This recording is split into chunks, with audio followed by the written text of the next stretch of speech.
I can only speak for myself, but paying it forward, it makes me feel good, especially this time of year. And that's kind of how I think of supporting Boise State Public Radio podcasts, paying it forward. That's because we don't require any money in order to listen to our podcast. You don't have to pay a fee to hear a locked episode. You don't have to subscribe to a feed in order to hear the podcast. You can listen and share to your heart's content free of charge.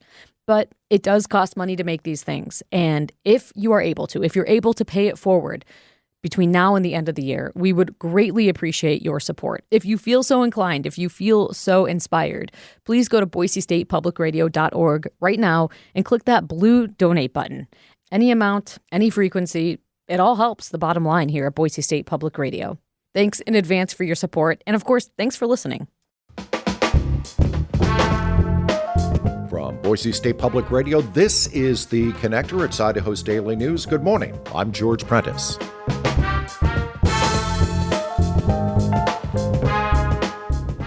Today we'll tell you about the latest challenge to a book in the Boise Public Library system. We'll tell you why today has a very important deadline, and the news is not good when it comes to salmon recovery this year. It is Monday, the 16th of December, and here we go with today's stories.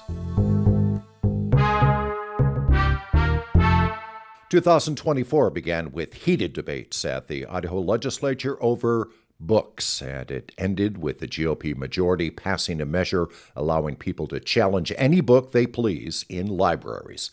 And now the year is ending with more fallout from that measure, which became law. In fact, the Boise Public Library system just last week was faced with another challenge under the so-called Children's School and Library Protection Act. The challenge this time surrounded the Renaissance Nude, a book which considers art from the years 1400 to 1530. The request came from an anonymous person. It turns out that the library's policy currently allows anyone not to identify themselves in the application. All that said, library staff spent a considerable amount of time reviewing the request. Here is Boise Library Board of Trustees President Rebecca Lemons.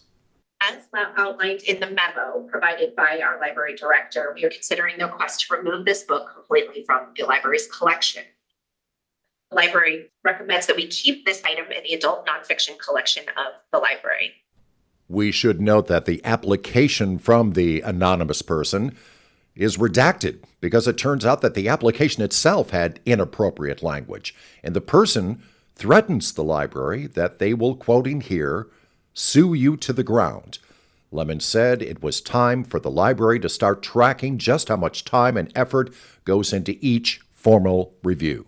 I do anticipate, should we be questioned by legislature, should city council like to know how much time and resource is being utilized, I think I would like to request of staff that we start tracking time spent per reconsideration request so that we can speak to the amount of resources that are being utilized to the public. And the Board of Trustees agreed with staff to keep that book in the adult nonfiction collection. We will get new job numbers this week. The State Department of Labor is expected to give us details on those employed and those looking for work. This week, Idaho's unemployment rate has been going in the wrong direction of late. This time last month, we learned that the state's jobless rate had increased to 3.7%. This time last year, it was 3.3%. Looking at new unemployment claims, the number is at its highest point since January. The majority of new claims coming from the construction, maintenance, and transportation job sectors. And again, we'll get new job numbers this Friday. Today will be the deadline to enroll in the State Health Insurance Exchange, Your Health Idaho. Open enrollment will end at midnight tonight. Officials with the state exchange say they've already seen record enrollments for the new year. That's because more Idahoans have been receiving the tax credit, allowing them to secure coverage. Plans and details are all available at the Your Health Idaho website.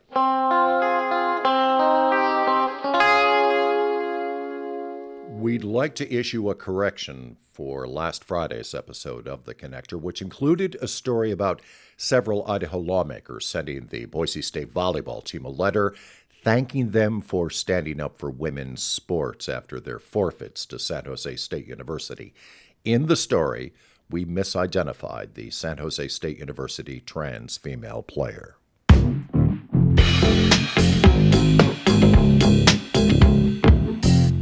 Average salmon and steelhead counts over the last decade are still well below officials' goal of 5 million fish per year.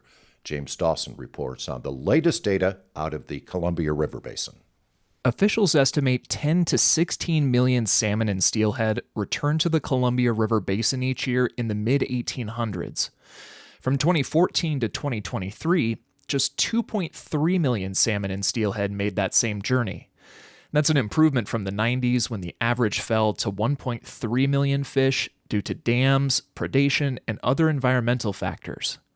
Kate Self, a fish and wildlife scientist with the Northwest Power and Conservation Council, says part of that uptick is from boosting juvenile fish survival rates. It's still a really hard journey to move downstream as a baby fish, but it is slightly maybe less dangerous than it was in 1986. At least 77% of young fish died before making it to the ocean in 1986. Now, Self says it's at about 50% due to safer dam infrastructure and sometimes even trucking them downstream.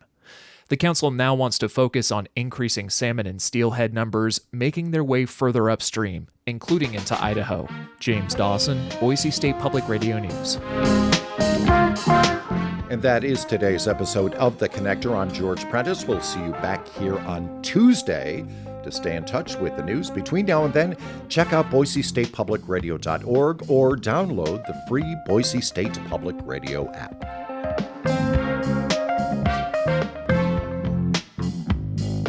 And for now, thanks for listening.